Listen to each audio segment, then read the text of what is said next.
Once again welcome to all.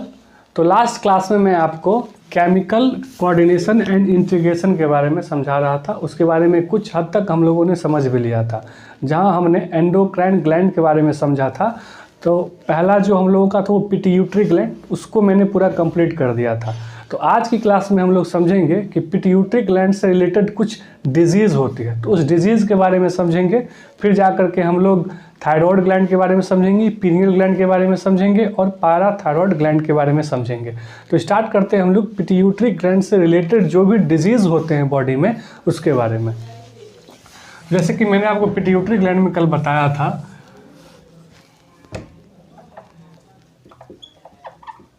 Pituitary gland basically pituitary gland में ना जो भी डिजीजेज होती है ना, उसे मैंने आपको बताया था कि अलग अलग लोब से अलग अलग हार्मोन निकलता है। तो वहाँ मैंने आपको एक बताया था हार्मोन, ग्रोथ हार्मोन, जो इंटीरियर पिट्यूटरी से निकलता है। तो ग्रोथ हार्मोन से रिलेटेड बीमारी पिट्यूटरी ग्लैंड में हम लोगों को समझना है। तो हम लोग समझते हैं इसके बारे में growth hormone, GH, growth hormone से रिलेटेड जो बीमारी होती है। अब ध्यान देने वाली बात यह है, ग्रोथ हार्मोन या तो कम सिक्रेट होगा या फिर ज़्यादा सिक्रेट होगा। अगर कम सिक्रेट हुआ तो उसको बोलते हैं हाइपोसिक्रेटरी, उसको बोलेंगे हाइपोसिक्रेटरी,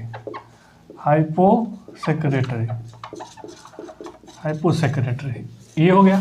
दूसरी बात, या फिर ज़्यादा होगा, ग्रोथ हार्मोन या तो पिनियल ग्लैंड से ज़्यादा सिक्रेट होगा या फिर कम सिक्रेट होगा। तो कम वाले को हाइपो कहते हैं और जो ज़्यादा सिक्रेट होगा उसको क्या बोलेंगे, हाइपर सिक्रेटरी। होता है ना, याद रखने का तरीका। जैसे कि बहुत लोग ना हाइपो और हाइपर में कंफ्यूज हो जाते हैं। तो लोग होता है जब आदमी ज़्यादा गुस्सा करता है तो उसको बोलते हैं ज़्यादा हाइपर होने की ज़रूरत नहीं है। तो वो हाइपर मतलब ज़्यादा हो गया था। हाइपर सिक्रेटरी मतलब पिट्यूटरी ग्लैंड से ग्रोथ हार्मोन ज़्यादा रिलीज हो रहा है। हाइपर सेक्रेटरी, यहाँ पे दो बातें हो गई, ठीक है। या तो कम निकलेगा या फिर ज़्यादा निकलेगा। अगर कम निकला तो वो बचपन से ही कम निकल रहा है या फिर एडल्ट होने के बाद कम निकल रहा है। तो दो बातें यहाँ पे बनेंगी। पहला कौन सा बनेगा, अगर वो बचपन से है यानी कि चाइल्डहुड है, तो चाइल्डहुड को कंजीनाइटल बोला जाता है। कंजीनाइटल बोलिए, चाहे उसको चाइल्डहुड बोलिए, बाय बर्थ चाइल्डहुड ये होगा। या फिर एडल्ट होने के बाद होगा, दो ही कंडीशन हो सकता है, या एडल्ट ये कंडीशन हो सकता है। और सेम थिंग लागू होता है हाइपर सेक्रेटरी में। अगर हाइपर सेक्रेटरी यानी कि ग्रोथ हार्मोन अगर ज़्यादा रिलीज हो रहा है तो वो कंजीनाइटल बचपन से ही ज़्यादा रिलीज हो रहा है या फिर एडल्ट होने के बाद ज़्यादा रिलीज हो रहा है। फिर वही बात हो जाएगी यहाँ पे, अगर बचपन से हो रहा है तो कंजीनाइटल हो जाएगा, कंजीनाइटल। और अगर एडल्ट में हो रहा है तो यहाँ एडल्ट लिख देंगे। अब बेसिकली हम लोगों को समझना है कि कौन कौन सी बीमारी होती है। पिट्यूटरी ग्लैंड से ग्रोथ हार्मोन अगर कम निकल रहा है तो हाइपोसिक्रेटरी है तो कंजीनाइटल है यानी कि बाय बर्थ है या फिर एडल्ट होने के बाद है। अगर कम निकल रहा है तो यानी कि ग्रोथ हार्मोन कम निकल रहा है, मतलब बॉडी का ग्रोथ नहीं हो रहा है। बॉडी का ग्रोथ नहीं कम हो रहा है मतलब हाइट कम रह जाएगा। तो उसको, उस बीमारी को बोलते हैं ड्वार्फिज्म। मतलब जो सर्कस का बौना होता है ना, छोटा हाइट रहता है, उसका सब कुछ सही रहेगा, बस उसकी हाइट जो है ना वो कम रह जाएगी। तो उस बीमारी को बोलते हैं ड्वार्फिज्म। क्या बोलते हैं, ड्वार्फ होता है ना, बौना आदमी को ड्वार्फ बोलते हैं, तो ड्वार्फिज्म हो गया। बीमारी कौन सी होगी, ड्वार्फिज्म। बीमारी कौन सा होगा, ड्वार्फिज्म, ठीक है। तो ड्वार्फिज्म कब होगा, कंजीनाइटल होगा, हाइपोसेक्रेटरी में होगा, पिनियल ग्लैंड से ग्रोथ हार्मोन की अगर कमी हो जाए तो, ठीक है। अगर वही बात देखें तो एडल्ट में मतलब सब कुछ सही था, एडल्ट जब वह बच्चा हुआ तब जाकर के हाइपोसेक्रेटरी यानी कि पिट्यूटरी ग्लैंड से ग्रोथ हार्मोन कम निकलने लगा। क्या होगा, हाथ पैर छोटे रह जाएंगे, ये जॉ वगैरह छोटे रह जाएंगे, तो उसको बोलते हैं एक्रोमैक्रिया। एक्रो मतलब पैर, हाथ, जॉ वगैरह को एक्रो बोलते हैं। और माइक्रिया मतलब माइक्रो होता है ना, माइक्रो मतलब छोटा, एक्रोमाइक्रिया। कौन सी बीमारी होगी, एक्रोमाइक्रिया, ठीक है। अब वही बात हाइपर सेक्रेटरी के लिए, अगर कंजीनाइटल है मतलब बचपन से ही ज़्यादा पिट्यूटरी ग्लैंड से ग्रोथ हार्मोन रिलीज हो रहा है। अगर ज़्यादा रिलीज हो रहा है तो बॉडी बहुत बड़ा हो जाएगा, हाथ पैर बहुत लंबे लंबे हो जाएंगे, तो जैसे होता है ना जायंट होता है, जायंट मतलब राक्षस होता है, तो बीमारी हो जाएगा जायजेंटिज्म। क्या हो जाएगा? जायजेंटिज्म। जो बीमारी होगा उसको बोलेंगे जायजेंटिज्म। जायजेंटिज्म, ये सब क्वेश्चन आता ही आता है डिजीज से, ठीक है, जायजेंटिज्म, ठीक है। अगर हाइपर सेक्रेटरी है मतलब ग्रोथ हार्मोन ज़्यादा निकल रहा है from the pituitary gland adult होने के बाद, तब उस बीमारी को बोलेंगे एक्रोमेगाली। एक्रोमेगाली में यहाँ हमने देखा एक्रोमैक्रिया मतलब कम, मेगाली मतलब बड़ा, मेगा नहीं होता है, मेगा, मेगा शब्द किससे रिलेटेड है? बड़े से रिलेटेड है, तो उसको बोलेंगे एक्रोमेगाली। कौन सा होगा? एक्रोमेगाली। एक्रोमेगाली जो बीमारी होगा वो होगा एक्रोमेगाली। यहाँ पे हम लोगों ने 4 बीमारी के नाम के बारे में जाना, ड्वार्फिज्म, एक्रोमैक्रिया, जायजेंटिज्म और एक्रोमेगाली। ये बीमारी हो गई किससे रिलेटेड? पिट्यूटरी ग्लैंड से रिलेटेड। हम लोगों ने लास्ट क्लास में पिट्यूटरी ग्लैंड के बारे में सब कुछ समझा था, कितने लोब होते हैं, कौन से लोब से कौन से पिट्यूटरी बोला जाता है, कौन सा मिडिल लोब, जहाँ हमने देखा था पोस्टीरियर लोब, ये दोनों मर्ज्ड हो जाते हैं, फिर जा कर के इंटीरियर पिट्यूटरी का निर्माण करते हैं, फिर पोस्टीरियर पिट्यूटरी। इन सब चीज़ों के बारे में हमने समझा, साथ ही साथ उस पिट्यूटरी से रिलेटेड जो भी डिजीज़ होते हैं उस डिजीज़ के बारे में हम लोगों ने समझ लिया।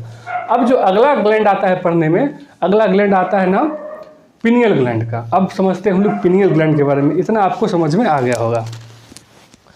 तो पिनियल ग्लैंड,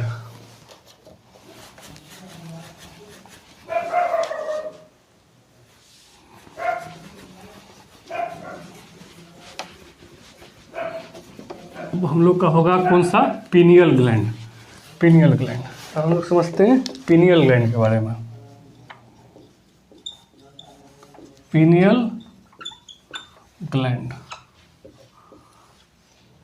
अब सबसे पहला क्वेश्चन आता है कि पिनियल ग्लैंड होता कहाँ पे है। तो कल हम लोगों ने पहला पढ़ा था जिसमें हमने पिट्यूटरी पढ़ लिया, अब पिनियल ग्लैंड की बारी है। पिट्यूटरी ग्लैंड कहाँ होता है? अगर टेक्निकली देखें ना, एनसीईआरटी में डायरेक्ट लिखा हुआ है dorsal part of fore brain, located at dorsal part of fore brain. लेकिन एग्जैक्टली अगर आपको थोड़ा और डिटेल से जानना है आखिर ये पिनियल ग्लैंड होता कहाँ है, तो आप ब्रेन चैप्टर आपने पढ़ा होगा या फिर आगे आप पढ़ोगे, तो उसमें ना ब्रेन 3 टाइप का होता है, fore brain, mid brain, hind brain. तो फोर ब्रेन 2 टाइप का होता है, एनसीईआरटी में 2 लिखा हुआ है, एक्चुअली 3 पार्ट होते हैं, एक ओल्फैक्टरी भी उसमें होता है। तो 2 पार्ट में हम लोग समझते हैं, पहले सेरिब्रम हो गया और दूसरा होता है डायसेफ्लॉन। सेरिब्रम, डायसेफ्लॉन किसके पार्ट है? फोर ब्रेन के। तो उस डायसेफ्लॉन के 3 पार्ट होते हैं, एपिथैलेमस, थैलेमस और हाइपोथैलेमस। तो उस एपिथैलेमस में ये पिनियल ग्लैंड सिचुएटेड होता है। तो लोकेटेड एट, एनसीईआरटी ने डायरेक्ट लिख दिया है located at dorsally in fore brain, actually सही लिखा है ना, फोर ब्रेन में ही डायसेफ्लॉन होता है, उसी में एपिथैलेमस में होता है कहीं पे ये pineal gland.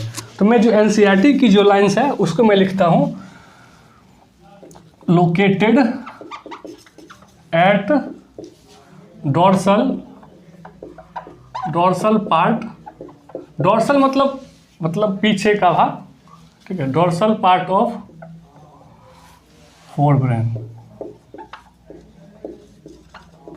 Dorsal part of fore brain.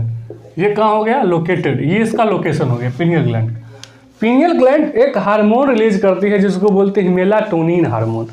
क्या बोलते हैं? Melatonin hormone. Hormone released, hormone जो हार्मोन रिलीज करती है उसको बोलते हैं melatonin hormone. Melatonin hormone, melatonin hormone, इसको याद रखेंगे, मेलाटोनिन। नाउ मेलाटोनिन हार्मोन हमारी बॉडी में क्या करता है? देखिए मेलाटोनिन हार्मोन जो होता है ना हमारी बॉडी में ना 24 आवर रिदम साइकिल को कंट्रोल करता है। मीन्स अगर हम सो रहे हैं ना या फिर जग रहे हैं, सोने के लिए ना ये मेलाटोनिन हार्मोन जिम्मेदार है, रिस्पॉन्सिबल है। होता क्या है ना कि ये मेलाटोनिन जो हार्मोन है वो हार्मोन है रात को 12 बजे में काफ़ी हाई हो जाता है और वही 12 बजे दिन में ये काफ़ी लो हो जाता है। जब वो रात को हाई होता है तो हमको नींद दिलाता है और 12 बजे दिन में ये कम हो जाता है जिससे हम एक्टिव रहते हैं। तो मेलाटोनिन जो होता है हार्मोन ये अल्टीमेटली 24 आवर रिदम साइकिल को कंट्रोल करता है और साथ मेनली यही काम ये करता है, साथ साथ कुछ और भी काम करता है, जैसे कि बॉडी टेम्परेचर पे इसका इन्फ्लुएंस्ड है, मेटाबॉलिज्म में है, पिगमेंटेशन में है, मेंस्ट्रुअल साइकिल में भी इसका कंट्रोल होता है, इन्फ्लुएंस होता है। इसमें इम्यूनिटी कैपेबिलिटी भी होती है, मेंस्ट्रुअल साइकिल को डिले भी ये करवाता है। तो मैंने क्या कहा, जो मैंने कहा मैं यहाँ पे लिखता हूँ। तो मेलाटोनिन हार्मोन पहला काम क्या करता है इसमें, पहला काम 24 hour rhythm cycle control, rhythm cycle को कंट्रोल करता है, मतलब स्लीप वेक साइकिल जो होता है ना वो। और साथ ही क्या करता है, मतलब ये मेलाटोनिन हार्मोन निकलता है कहाँ से, पिनियल ग्लैंड से निकलता है। साथ ही साथ ये क्या करता है, कंट्रोल बॉडी टेम्परेचर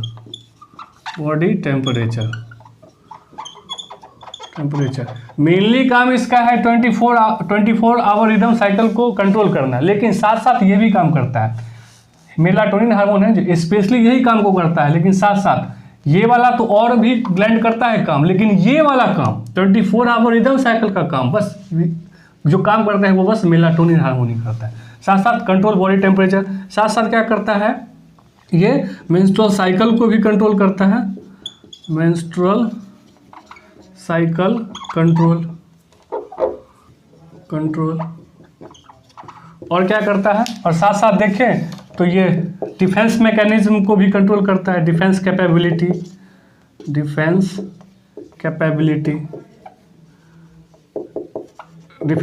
मतलब इम्यूनिटी को सही करता है, ठीक है। साथ ही साथ ये क्या करता है, मेटाबॉलिज्म, हमारी बॉडी में जो मेटाबॉलिज्म की जो प्रोसेस होता है उसको कंट्रोल करता है। साथ ही साथ और क्या कंट्रोल करता है, ये बॉडी टेम्परेचर को, मेंस्ट्रुअल साइकिल को, डिफेंस कैपेबिलिटी को, और पिगमेंटेशन का मतलब मैं अभी समझा रहा हूँ।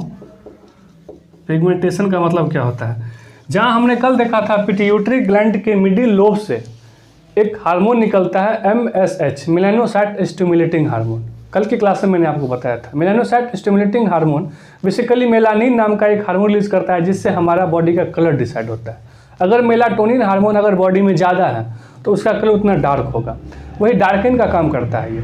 लेकिन ये जो है ना, ये जो अपना मेलाटोनिन हार्मोन है ये पिगमेंटेशन करता है, मतलब ये कलर को थोड़ा सा लाइट करता है।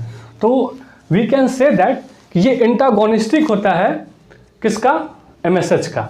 तो MSH का अगर क्वेश्चन आता है कि मेलानोसाइट स्टिमुलेटिंग हार्मोन का एंटागोनिस्टिक क्या है, एंटागोनिस्ट मतलब उसका उल्टा।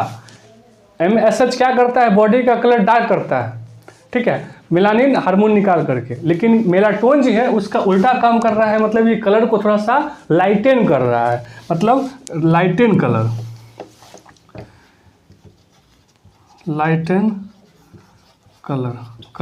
अगर वहाँ पे मैं यहाँ पे नोट में लिख सकता हूँ MSH क्या होता है, एंटागोनिस्टिक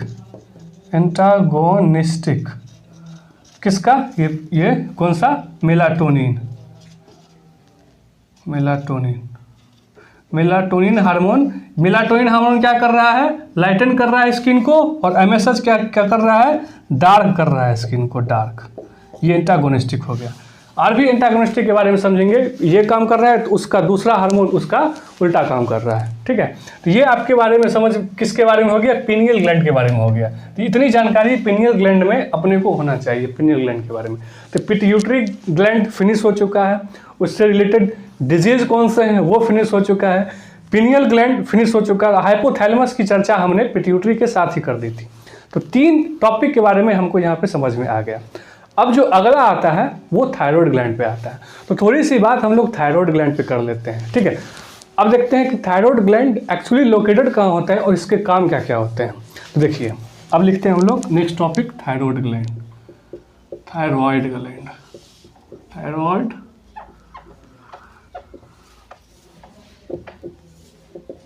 ग्लैंड, ठीक है। अब देखिए थायराइड ग्लैंड के बारे में समझते हैं हम लोग।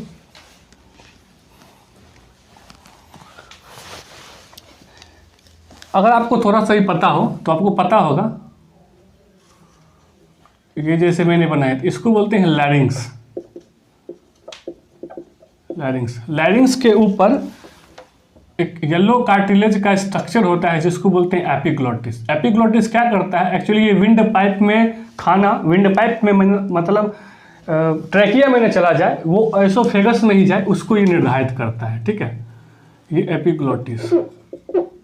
एपिग्लोटिस होता क्या है ना कि विंड पाइप के पीछे ही ना, मतलब ये जो ट्रैकिया होता है ना उसके पीछे ही होता है एसोफेगस। तो खाना हम लोगों ने खाया और खाना खा लेने के बाद ये एसोफेगस में ही जाए, उसके लिए कौन जिम्मेवार लेगा? तो उसका जो जिम्मा लेता है वो एपिग्लोटिस लेता है। एपिग्लोटिस जैसे ही आता है ना, इसका ढक्कन ऐसे करके बंद कर देता है, जिससे खाना उसके पीछे में एसोफेगस में चला जाता है और हमारे विंड पाइप में खाना नहीं जाता। अगर विंड पाइप में खाना चला गया तो प्रॉब्लम हो जाएगी, ठीक है। तो ये हो गया एपिग्लोटिस, और इसके नीचे होता है हमारा ट्रैकिया। ट्रैकिया ये हो गया अपना ट्रैकिया, ये हो गया अपना ट्रैकिया। सी शेप, इनकम्प्लीट सी शेप होता है, हाईलाइन कार्टिलेज का होता है, ठीक है। अब हम लोग यहाँ पे समझते हैं क्या, एच शेप्ड का होता है ये अपना थायरॉइड ग्लैंड। थायरॉइड ग्लैंड, इसी के पीछे पाराथायरॉइड ग्लैंड होता है, जिससे इसके अगले वाले जो चैप्टर होगा हमारा वो पाराथायरॉइड ग्लैंड होगा। तो ये होता है हमारा क्या, थायरॉइड ग्लैंड। एच शेप का होता है थायरॉइड ग्लैंड। क्या होता है, thyroid gland H shaped. H shaped का होता है थायरॉइड ग्लैंड हमारा, ठीक है, एच शेप्ड का थायरॉइड ग्लैंड। अच्छा, अब इस थायरॉइड ग्लैंड के बारे में कुछ चर्चा करते हैं।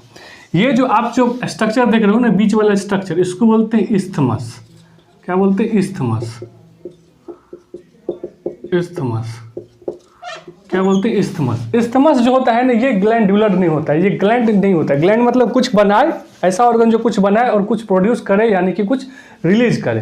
तो ये बस ना इस वाले पार्ट को और इस वाले पार्ट को, बस ये दोनों वाले पार्ट को इस्थमस जोड़ कर रखता है। बाकी ये जो पार्ट आपको दिख रहा है ना, ये वाला पार्ट, ये वाला पार्ट, ये वाला पार्ट, ये वाला पार्ट, ये पार्ट जो होता है ना ग्लैंडुलर होता है। This part is glandular. Glandular मतलब ये ग्लैंड होता है। ग्लैंड मतलब कुछ न कुछ ये प्रोड्यूस कर रहा है, कुछ बना रहा है और वो रिलीज करवा रहा है। तो ये होता है ग्लैंडुलर पार्ट। क्या होता है, एच शेप्ड, यानी कि थायरॉइड ग्लैंड का जो ये वाला पार्ट होता है, ये होता है ग्लैंडुलर पार्ट, और बीच वाला पार्ट इस्थमस होता है। अब जो ग्लैंडुलर पार्ट होता है ना, अगर मान लीजिए इसको यहाँ से मैंने कट लगाया, तो एक पाइप की तरह ही अगर पाइप को मैंने बीच से काटा, ट्रांसवर्स सेक्शन किया, तो कैसा दिखेगा, एक बीच में होल टाइप दिखेगा, कुछ इस तरह से दिखेगा, ये कुछ इस तरह से। तो ये ना इसके गोल गोल दिखेगा ये पूरा का पूरा, ठीक है। तो इसमें कुछ इस टाइप का स्ट्रक्चर होता है, इस टाइप के कुछ सेल होते हैं इसमें, ठीक है। और अच्छा, ये सेल जो होता है ना, सिंपल क्यूबाइडल एपिथेलियम का होता है, सिंपल क्यूबाइडल एपिथेलियम। और सिंपल क्यूबाइडल एपिथेलियम आप पढ़ेंगे, पीसीटी होता है, डीसीटी होता है, जर्मिनल लेयर होता है ओवरी का, टेस्टिस का, और क्या होता है ये थायरॉइड ग्लैंड का। ये क्या होता है, simple cuboidal epithelium. Simple cuboidal epithelium. Simple cuboidal epithelium, ठीक है। और बीच बीच में नहीं है ना, ये वाला जो पार्ट होता है ना, ये स्ट्रोमा इसको बोलते हैं। बीच बीच में स्पेस होता है, इसको स्ट्रोमा बोलते हैं। अच्छा, ये तो सिंपल क्यूबॉइडल एपिथेलियम होता है, ये तो एपिथेलियम हो गया, इसको बोलते हैं फॉलिक्यूलर सेल। फॉलिक्यूलर सेल क्या बोलते हैं, फॉलिक्यूलर सेल। ये जो मैं बता रहा हूँ इसके अंदर का पार्ट बता रहा हूँ, उसको मैंने कट किया और कट करने के बाद कुछ ऐसा दिखा। तो ये जो फॉलिक्यूलर सेल होता है, इस फॉलिक्यूलर सेल में होता है सिंपल क्यूबॉइडल एपिथेलियम, ठीक है। टिश्यू है एपिथेलियम, एपिथेलियम टिश्यू आप जानते होंगे, नहीं जानते होंगे तो मैं आपको बताऊंगा, ठीक है। ये हो गया। और इसके बीच में भी कुछ सेल होते हैं, कुछ बीच में भी कुछ सेल होते हैं। स्ट्रोमा मतलब ये जो मैंने बनाया है लाल रेड कलर का, इसमें ब्लू कलर का कुछ शेप होता है। चूंकि इसको बोलते हैं फॉलिकुलर सेल, तो इसको बोलते हैं पाराफॉलिकुलर सेल। पाराफॉलिक्यूलर सेल, ठीक है। इसको सी सेल भी कहा जाता है, सी सेल। इसका दूसरा नाम है पाराफॉलिक्यूलर सेल का ही नाम सी सेल है। अब ये जो है ना एक हार्मोन प्रोड्यूस करता है, उस हार्मोन को बोलते हैं कैल्सीटोनिन हार्मोन। Calcitonin hormone. तो कैल्सीटोनिन हार्मोन थायरॉइड ग्लैंड के स्ट्रोमा वाले पार्ट यानी कि पाराफॉलिकुलर सेल से स्टिमुलेट होता है। Calcitonin hormone. कैल्सीटोनिन हार्मोन का काम क्या होता है? कैल्सीटोनिन हार्मोन बेसिकली हमारे बॉडी में कैल्शियम लेवल को कंट्रोल करता है। मतलब हमारे सेल में जो कैल्शियम लेवल है ना, हमारे बॉडी में जो कैल्शियम लेवल है ब्लड में, वो यही कंट्रोल करता है। कैसे कंट्रोल करता है? हमारी बॉडी में ये ना बेसिकली ना कैल्शियम लेवल को कम करता है। कम कैसे करता है? कैसे कम करेगा? जब भी हम कोई खाना खाए तो जो कैल्शियम हमारे फूड में होगा उसका एब्जॉर्प्शन को वो रोक देता है, जिससे हमारे ब्लड में कैल्शियम की कमी हो जाती है। अगर ज़्यादा कैल्शियम हो गया तो ये कम कर देगा। एक्चुअली ये भी सही चीज़ कर रहा है वो। साथ ही साथ ये क्या कर रहा है कि जब हम लोग यूरिन पास करते हैं तो वहाँ पे रीएब्जॉर्प्शन जो होता है ना कैल्शियम का, वो कम कर देता है, जिससे कि यूरिन में ही कैल्शियम सारा बाहर निकल जाता है। ये तब होता है जब हमारे बॉडी में नॉर्मल से, हमारा बॉडी जो है सो हर चीज़ नॉर्मल चाहता है, ना कम ना ज़्यादा। अगर कैल्शियम लेवल हमारे बॉडी में ज़्यादा बढ़ा, क्यों बढ़ता है वो भी मैं बताऊँगा, पैराथायरॉयड हार्मोन के कारण। लेकिन अगर बढ़ा, जैसे ही ये बढ़ा तो इसको ये कम कर देगा। कैसे कम करेगा? यूरिन के थ्रू वो रीअब्जॉर्प्शन कम कर देगा फ्रॉम कलेक्टिंग डक्ट डीसीटी वहाँ से। और अगर फूड में हम लोगों ने जो खाना खाया डाइट में, उससे कैल्शियम का जो एब्जॉर्प्शन होता है उसको कम कर देगा। उससे क्या होता है कि अल्टीमेटली जो होता है कैल्शियम लेवल हमारे ब्लड में अल्टीमेटली रिड्यूस हो जाता है, कम हो जाता है। ये काम कौन करता है? कैल्सिटोनिन हार्मोन करता है। इसलिए इसको हाइपो कैल्सीमिया भी कह सकते हैं। इमिया मतलब ब्लड, कैल्शियम, हाइपो कम, ब्लड में कैल्शियम की कमी, हाइपोकैल्सीमिया, इसलिए इसको हाइपोकैल्सीमिया भी बोल सकते हैं। हाइपोकैल्सीमिया, हाइपोकैल्सीमिया बोल सकते हैं, आराम से बोल सकते हैं। ठीक है ना। अब बात करते हैं हम लोग अपने फॉलिकुलर सेल के बारे में। इसी फॉलिकुलर सेल में अपना T3 और T4 होता है। T3 and T4, T3 T4। T3 का मतलब होता है ट्राई हाइड्रोथायरोनिन और T4 का मतलब होता है टेट्रा हाइड्रोथायरोनिन। क्या होता है? T3 का मतलब क्या होता है? T3 का मतलब try hydro, try thyro, thyro iodothyronine, try iodothyronine. ठीक है। और T4 का होता है ट्राई आइडोथायरोनिन, टेट्रा आइडोथायरोनिन। ठीक है। अब T3 जो होता है मोर पोटेंट होता है T4 से। बेसिकली T3 ही मेनली होता है। यही जो भी चीज़ करना होता है, ये ट्राई आइडोथायरोनिन हार्मोन ही है जो एक्चुअली काम करवाता है। और यहाँ से क्या करता है? TSS निकलता है और यहाँ से थायरोक्सिन हार्मोन रिलीज करता है। क्या करता है? थायरोक्सिन हार्मोन को रिलीज करता है। T3 से क्या निकलता है? थायरोक्सिन हार्मोन,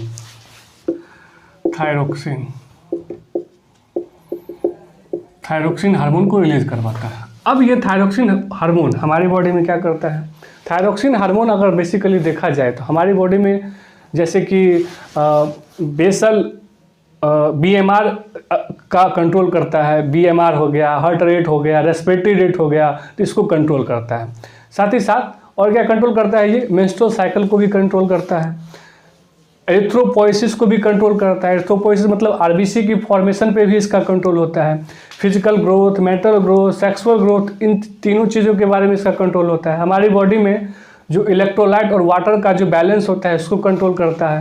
हमारी बॉडी में जो metabolic reaction like carbohydrate, protein, fat, इनका जो मेटाबॉलिज्म होता है, इन सब को भी कंट्रोल करता है। तो यहाँ मैंने 6 पॉइंट बताया है, आप कहीं पे लिख लेंगे, यहाँ तो जगह नहीं बचा है तो मैं लिखता हूँ, मैं बता रहा हूँ। पहला जो क्या करता है ये, जैसे कि ये BMR को कंट्रोल करना हुआ, रेस्पिरेटरी रिदम को कंट्रोल करना हुआ और हार्ट रेट को कंट्रोल करना हुआ। ये तीनों चीज़ों को कंट्रोल कौन करता है? ये T3 मतलब थायरोक्सिन हार्मोन।